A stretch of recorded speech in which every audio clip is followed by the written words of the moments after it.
আসসালামু আলাইকুম দর্শক, শুভেচ্ছা, স্বাগতম। দুঃখিত।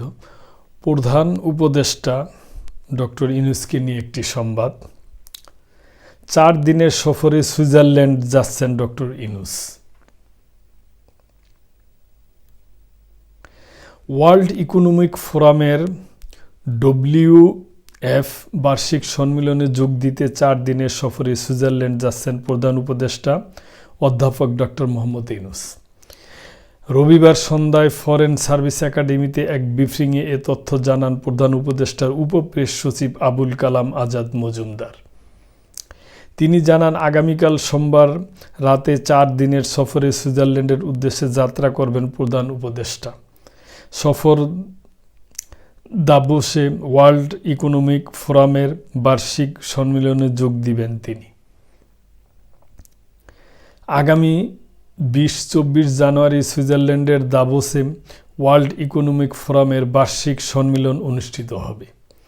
সম্মেলনে অংশ নেওয়া ছাড়াও দাভোসে ফোরামের সাইডলাইনে জার্মানির চ্যান্সেলর ওয়ালৎস, বেলজিয়ামের রাজা ফিলিপস, থাইল্যান্ডের প্রধানমন্ত্রী পেতংতান সিনহুয়া যাত্রার সঙ্গে দ্বিপাক্ষীয় বৈঠক করবেন প্রধান উপদেষ্টা।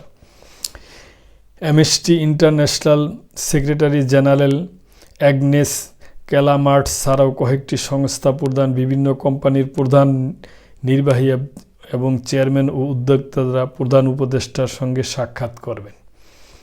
পাশাপাশি কয়েকটি আন্তর্জাতিক গণমাধ্যমে সাক্ষাৎকার দেওয়ার কথা রয়েছে তার।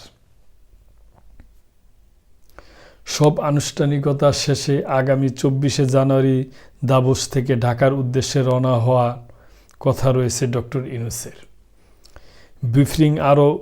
ব্রিফিংয়ে আরও উপস্থিত ছিল সহকারী প্রেস সচিব সুস্মিতা তিথি, নাইম আলী।